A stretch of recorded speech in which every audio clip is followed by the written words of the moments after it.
حضرت محمد صلی اللہ علیہ وآلہ وسلم صرف عرب کے لیے نہیں بلکہ پوری دنیا کے لیے ہدایت اور اللہ کا حکم لے کر آئے تھے، جس کا مطلب کہ یہ ضروری تھا کہ آپ کی دعوت دنیا کے ہر ایک کونے کے اندر پہنچے، اور اسی مقصد کو حاصل کرنے کے لیے صلح حدیبیہ یعنی مشرکین مکہ سے آپ صلی اللہ علیہ وآلہ وسلم کی صلح کے بعد آپ نے اس وقت موجود تقریباً سبھی بادشاہتوں کو اسلام کی دعوت دینے کے لیے خطوط لکھے، مگر ان میں کہیں بھی ہندوستان کی سرزمین کا ذکر نہیں ملتا۔ تو کیا اس کا مطلب ہے کہ واقعی ہندوستان کے اندر اسلام کا پیغام کبھی پہنچا ہی نہیں؟ اور اگر پہنچا ہے تو کب اور کس طرح سے؟ اور یہی ہماری آج کی اس ویڈیو کا ٹاپک ہے کہ ہندوستان کے اندر اسلام آخر کیسے آیا، جسے سمجھنے کے لیے آپ کو 1400 سال کی ٹائم لائن اور اسلامی تاریخ کو مختصر طور پر جاننا پڑے گا، اور اس ویڈیو کو ہم 2 پارٹس کے اندر ڈیوائیڈ کریں گے، لیکن میں کوشش کروں گا کہ آپ کو آسان سے آسان الفاظ کے اندر سمجھا سکوں۔ تو چلیے شروع کرتے ہیں۔ اسلام کا آغاز دنیا کے پہلے انسان اور پہلے نبی حضرت آدم علیہ السلام سے ہندوستان کی سرزمین سے پہلے ہی ہو گیا تھا، کیونکہ انہیں اس وقت ہندوستان کے علاقے سری لنکا کی سرزمین پر اللہ کے حکم سے اتارا گیا، مگر امت مسلمہ کا آغاز رسول اللہ صلی اللہ علیہ وآلہ وسلم کی دعوت دین کے بعد ہوا، کیونکہ رسول اللہ صلی اللہ علیہ وآلہ وسلم کی پیدائش 571 کے اندر ہوئی، جبکہ اس کے 40 سال کے بعد آپ نے نبوت کا اعلان کیا، یعنی 610 کے اندر۔ 622 تک یعنی تقریباً 12 سے 13 سال تک آپ نے مکہ کے اندر دعوت کا کام کیا، اور اس کے بعد ہجرت کر کے مدینہ تشریف لے گئے، اور مدینہ میں اپنی وفات تک یعنی 632 تک آپ نے پورے جزیرہ عرب کے اندر اسلام کو غالب کر دیا۔ اگر ہم دنیا کے نقشے پر دیکھیں تو مکہ یا جزیرہ عرب جزیرہ ہند سے یعنی ہندوستان کی سرزمین سے اس طرف موجود ہے۔ اس جزیرۃ الہند کے اندر آج کے دور کے ہندوستان، پاکستان، برما، سری لنکا، بنگلہ دیش اور افغانستان کا کچھ حصہ بھی شامل تھا۔ جزیرۃ الہند کے اندر آپ جانتے ہیں کہ مسالہ جات بہت ہی اچھی کوالٹی کے اور بہت زیادہ تعداد کے اندر پائے جاتے ہیں۔ ان کی تجارت جس راستے سے ہوا کرتی تھی وہ عرب جزیرے کے درمیان کے اندر پڑتا تھا، یعنی ہندوستان کے لوگ یہ تجارتی سامان لے کر عرب سرزمین سے ہوتے ہوئے میڈیٹرین سی پر موجود جہازوں پر لاد کر اسے یورپ کے ملکوں تک پہنچایا کرتے۔ اس کے علاوہ عرب کے لوگ بھی ہندوستان سے سمندری راستے سے تجارت کیا کرتے۔ عرب کے یہ تاجر عربین سی سے ہوتے ہوئے آج ہندوستان کا جو علاقہ سمندر سے ملتا ہے، یعنی کیرلا سے لے کر گجرات تک، جہاں جہاں بھی پورٹس موجود ہیں وہاں پر عرب تاجر اپنا سامان لے کر جایا کرتے۔ مکہ میں رہتے ہوئے جب آپ صلی اللہ علیہ وآلہ وسلم نے اعلان نبوت کیا تو ان لوگوں کے اندر انقلاب آ گیا۔ یہ اعلی اخلاق اور نسل پرستی سے باہر نکل کر ایک مہذب قوم کے اندر بدلنے لگے، لہٰذا یہ عرب تاجر جو کہ اسلام قبول کر چکے تھے، اخلاقیات کے ساتھ ساتھ اسلام کا پیغام لے کر بھی یہاں پر آتے اور لوگوں کو دین کی دعوت دیتے۔ اس وقت ہندوستان کا سب سے بڑا مسئلہ یہ تھا کہ یہاں کے لوگ کئی نسلوں کے اندر اور کئی طبقوں کے اندر بٹے ہوئے تھے، مثلاً برہمن، شتری اور شودر وغیرہ۔ سب سے اعلیٰ ذات برہمن تھی جو کہ پورے ہندوستان کا صرف 5% تھے، جبکہ 95% نچلے درجے کا طبقہ تھا جس کے کوئی بنیادی حقوق تک نہیں تھے۔ انہیں انتہائی اچھوت سمجھا جاتا۔ کوئی برہمن ان کے ساتھ بیٹھ کر کھانا کھانا تو دور کی بات، بلکہ ان کے ساتھ ہاتھ ملانا یا بات کرنا بھی اپنی توہین سمجھتا۔ لیکن جب یہی شودر ذات کے لوگ یہ دیکھتے کہ عرب قافلے کے اندر آنے والے مالک، غلام، کالے، گورے سبھی ایک ساتھ بیٹھ کر کھانا کھا رہے ہیں، ایک ساتھ سفر کر رہے ہیں، ان میں کوئی بھی ذات پات کا نظام نہیں، تو آہستہ آہستہ کچھ لوگ ان سے متاثر ہو کر مسلمان ہونے لگے۔ یعنی آپ یہ کہہ سکتے ہیں کہ اسلام کی بارش ہونے سے پہلے ہندوستان کی سرزمین پر اسلام کی بوندا باندی شروع ہو چکی تھی، مگر صرف ساحل سمندر کے علاقوں تک۔ ان علاقوں میں سے ایک کالی کٹ کے علاقے کے اندر ایک مسجد آج بھی موجود ہے جس کا نام ہے مسجد مالک بن دینار، اور اس پر اس کا سنگ بنیاد 628 لکھا ہوا ہے، یعنی آپ صلی اللہ علیہ وآلہ وسلم کی وفات سے تقریباً 4 سال پہلے، کیونکہ آپ کا انتقال 632 میں ہوا۔ اور آپ جانتے ہیں کہ کسی علاقے کے اندر مسجد کی ضرورت اسی وقت پڑتی ہے جب یہاں پر نمازیوں کی یا مسلمانوں کی تعداد بڑھ جائے، یعنی اس مسجد کی تعمیر سے کئی سال پہلے تک لوگ آہستہ آہستہ اسلام قبول کرتے چلے آ رہے تھے، جو بنا جنگ کے اخلاق کے ذریعے ہندوستان کی سرزمین پر اسلام کا دروازہ بنے۔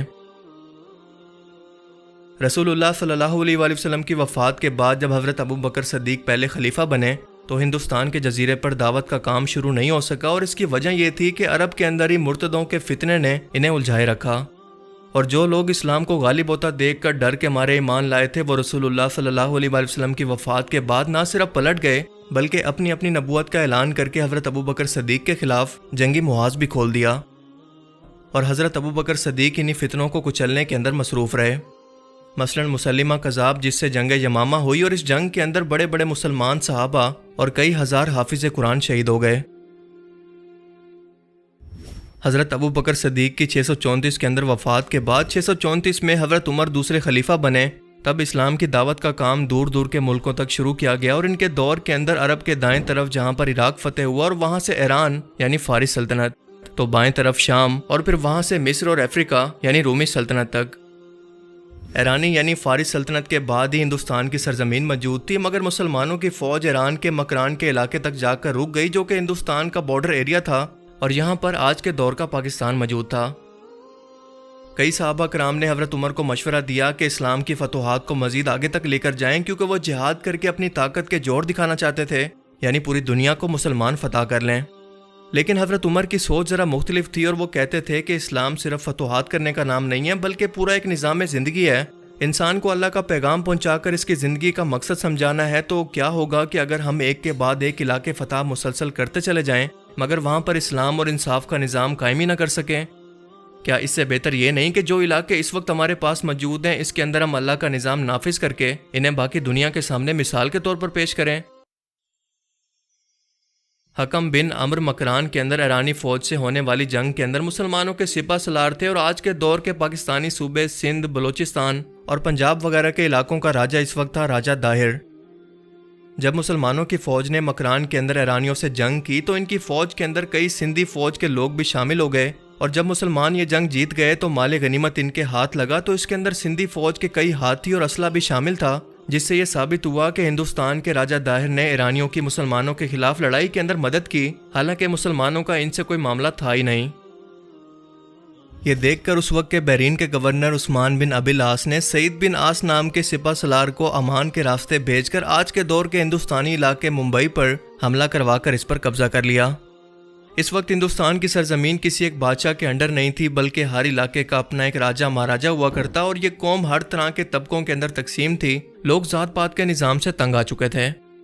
مگر جب یہ خبر حضرت عمر تک پہنچی کہ ان کی اجازت کے بغیر عثمان بن ابی العاص نے ہندوستان پر یہ حملہ کیا تو وہ ان سے انتہائی غصہ ہوئے کہ میری اجازت کے بغیر اتنا بڑا حملہ تم نے کیسے کیا؟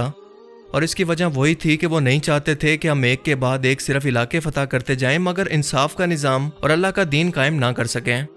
اسی لیے حضرت عمر نے حکم دیا کہ فوراً سے اپنی فوجیں ہندوستان سے باہر نکالو۔ 644 یعنی 644 کے اندر حضرت عمر کا انتقال ہو گیا، جس کے بعد تیسرے خلیفہ حضرت عثمان نے بھی بالکل یہی قانون اپنایا اور 655 میں ان کی بھی باغیوں کے ہاتھوں شہادت ہو گئی۔ حضرت علی کے دور خلافت کے اندر ایک بار پھر سے خانہ جنگی شروع ہو چکی تھی اور انہی فتنوں کو ختم کرنے کے اندر وہ مصروف رہے، مثلا جنگ جمل، صفین اور نہروان ہوئی۔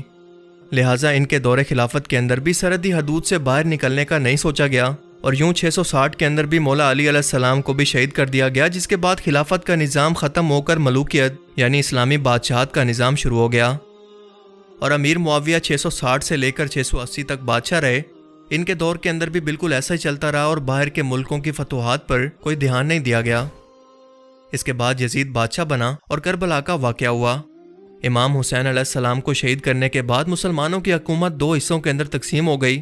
مکہ میں عبداللہ ابن زبیر کی، جبکہ شام کے اندر یزید کی، جس کی موت 683 میں یعنی 683 کے اندر ہوئی۔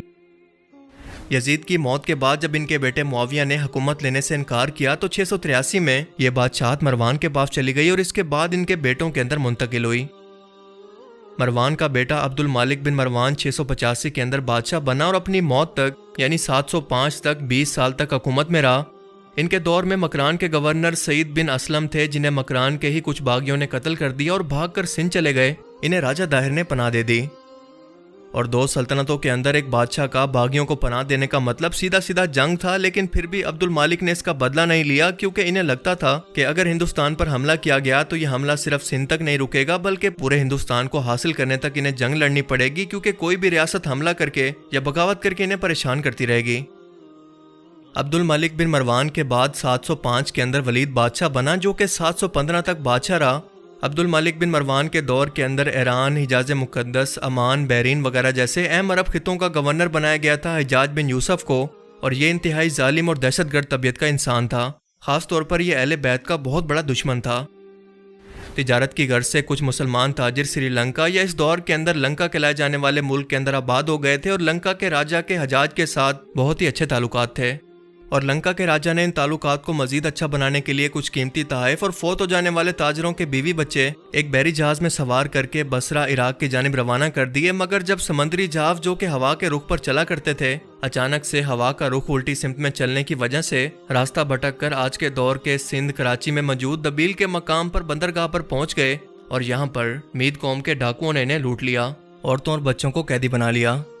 انہی عورتوں میں سے ایک نے حجاج بن یوسف کے نام دہائی دی کہ ہماری مدد کرو، اور جب اس واقعے کی اطلاع حجاج بن یوسف کو پہنچی تو اس کے لیے عزت اور ذلت کا معاملہ بن گیا کہ اگر کچھ نہیں کیا تو پوری دنیا کے اندر بدنامی ہوگی اور قیمتی تحفے بھی ہاتھ سے جائیں گے۔ اس لیے اس نے راجہ داہر کو خط لکھا کہ ہمارے مال اور عورتوں بچوں کے ساتھ ساتھ ان سمندری ڈاکوؤں کو ہمارے حوالے کرو کیونکہ یہ علاقہ تمہاری حکومت میں آتا ہے۔ لیکن راجہ داہر نے بڑا جھوٹا سا اور روکھا سا جواب دیا کہ یہ علاقہ میرے کنٹرول میں نہیں آتا اور نہ ہی یہ لوگ، کیونکہ یہ مجھ سے بہت دور بارڈر ایریا پر موجود ہیں، سو میں کچھ نہیں کر سکتا، جو بھی کرنا ہے تم خود ہی کر لو۔ حجاج بن یوسف یہ جواب سن کر غصے سے آگ بگولا ہو گیا اور اس نے اپنے 2 سپہ سالاروں کو بھیجا ہزاروں فوجیوں کے ساتھ کہ ان لوگوں کو بازیاب کرا کر ان کے تحفے تحائف اور ڈاکوؤں کو بھی قید کر کے ساتھ لائیں۔ یہ 711 کا ٹائم ہے۔ پہلے سپہ سالار عبداللہ کو دبیل کے مقام پر ڈاکوؤں نے شکست دی اور اس کے بعد بودیل کی فوج کو، جس کے بعد حجاج بن یوسف کو سمجھ آ گئی کہ یہ ڈاکو اتنی بڑی فوج کا مقابلہ خود سے نہیں کر سکتے، ضرور راجہ داہر ان کی مدد کر رہا ہے، ورنہ سمندری ڈاکوؤں کے پاس اتنا اسلحہ اور فوج کہاں سے آ گئی کہ وہ ہمارا مقابلہ کر سکیں۔ اور بالکل ایسا ہی تھا، کیونکہ دراصل راجہ داہر کا بیٹا جے سنگھ ان ڈاکوؤں کی مدد کر رہا تھا، جس کے بعد حجاج بن یوسف نے ولید سے اجازت مانگی کہ مجھے ایک بڑی فوج کی ضرورت ہے، صرف سندھ کو نہیں بلکہ پورے ہندوستان کو فتح کرنے کے لیے، اور یہ مسلمانوں کی عزت کا سوال ہے۔ ولید کی اجازت ملنے کے بعد حجاج بن یوسف نے ایک بڑی فوج دے کر اپنے سپہ سالار محمد بن قاسم کو سندھ پر حملے کے لیے بھیجا کہ اب نہ صرف ان لوگوں کو چھڑوائے بلکہ پورے ہندوستان کو بھی فتح کرتا چلا جائے۔ محمد بن قاسم 17 سال کا ایک جوان تھا اور حجاج بن یوسف کا داماد اور بھتیجا بھی تھا۔ یہ بھی اہل بیت پر حجاج کے حکم پر ظلم کرنے والے لوگوں میں برابر کا حصے دار تھا۔ 711 میں محمد بن قاسم یہاں سے روانہ ہو کر 712 میں دبیل کے مقام پر پہنچ گیا اور اسے فتح کر لیا۔ اس کے بعد ایک ایک کر کے اس نے سندھ کے تمام علاقے فتح کر لیے اور ہوتا ہوتا برہمن آباد تک پہنچ گیا، جو کہ راجہ داہر کا مرکز تھا، جہاں پر محمد بن قاسم کے خلاف راجہ داہر اور اس کا بیٹا جے سنگھ ایک بڑی فوج لے کر اس کا انتظار کر رہے تھے، مگر اس جنگ میں راجہ داہر کو بری طرح سے شکست ہو گئی۔ اب محمد بن قاسم بڑھتے بڑھتے آخر کار ملتان تک پہنچ گیا۔ پورا سندھ اور اس کے آس پاس کا علاقہ مکمل طور پر فتح ہو گیا تھا اور 714 کے درمیانی ٹائم کے اندر محمد بن قاسم آگے بڑھنے ہی والا تھا کہ اچانک سے خبر ملی کہ اس کے سسر حجاج بن یوسف کی اچانک سے کینسر سے موت ہو گئی، اور یوں 714 کے اندر محمد بن قاسم واپس ایران آ گیا تاکہ اس کے بعد دوبارہ تیاری کر کے واپس آ کر پورے ہندوستان کو فتح کر سکے، اور تب تک فوج کو بھی ریسٹ مل جائے گا۔ لیکن اسے آئے ہوئے ابھی صرف 6 مہینے گزرے تھے کہ اچانک سے ہارٹ اٹیک کی وجہ سے ولید کا انتقال ہو گیا، جس کے بعد سلیمان بادشاہ بنا۔ سلیمان نے چن چن کر حجاج بن یوسف کے ہر ایک گورنر، سپہ سالار اور ولید کے ہر ایک سپہ سالار کو، جو کہ دنیا کے ہر ایک کونے میں فوج لے کر اسلام کی سرحدوں کو پھیلانے کے لیے مختلف بڑے بڑے براعظموں تک پہنچ گئے تھے، ان سب کو بلا کر قتل کروا دیا۔ مثلاً افریقہ میں گورنر موسیٰ بن نصیر اور ان کے سپہ سالار طارق بن زیاد کو، جو کہ اندلس تک پہنچ گیا تھا، انہیں بلا کر قتل کروا دیا۔ موسیٰ بن نصیر کو مدینہ کے اندر بھیک مانگنے پر مجبور کر دیا۔ حجاج بن یوسف کے سپہ سالار محمد بن قاسم کو قتل کر کے اس کی لاش پر گھوڑے توڑائے گئے، اور دوسرا لشکر جو کہ سمرقند اور بخارا سے ہوتا ہوا قتیبہ سپہ سالار کی قیادت کے اندر کاشگر یعنی چائنا تک پہنچ گیا تھا، اور قسطنطنیہ میں رومن امپائر سے لڑنے والے سپہ سالار کو بلا کر سلیمان نے قتل کروا دیا۔ اور یوں اسلام کی سرحدیں جو کہ لگاتار سندھ سے پھیل کر پورے ہندوستان تک، دوسری طرف سے چین تک، تیسری طرف سے ترکی اور پھر یورپ، اور چوتھی طرف سے پورے افریقہ سے ہو کر پرتگال اور آج کے فرانس تک پہنچ گئی تھی، اچانک سے بڑھنا رک گئی، سب کچھ ایک دم سے رک گیا۔ مگر سوال یہ ہے کہ سلیمان نے آخر ایسا کیوں کیا؟ آخر اس دشمنی کی وجہ کیا تھی اور اس کے بعد کیا ہوا؟ یہ سب کچھ آپ اس ویڈیو کے پارٹ 2 میں جان پائیں گے۔ اگر یہ ویڈیو آپ کو پسند آیا اور اس سے کچھ نیا جاننے کو ملا تو اسے ضرور لائک کیجئے، اور اب میں ملوں گا آپ سے ایک ایسی ہی نئی انٹرسٹنگ ویڈیو میں۔ تب تک کے لیے اپنا بہت سا خیال رکھیے گا۔ Thanks for watching this video. اللہ حافظ۔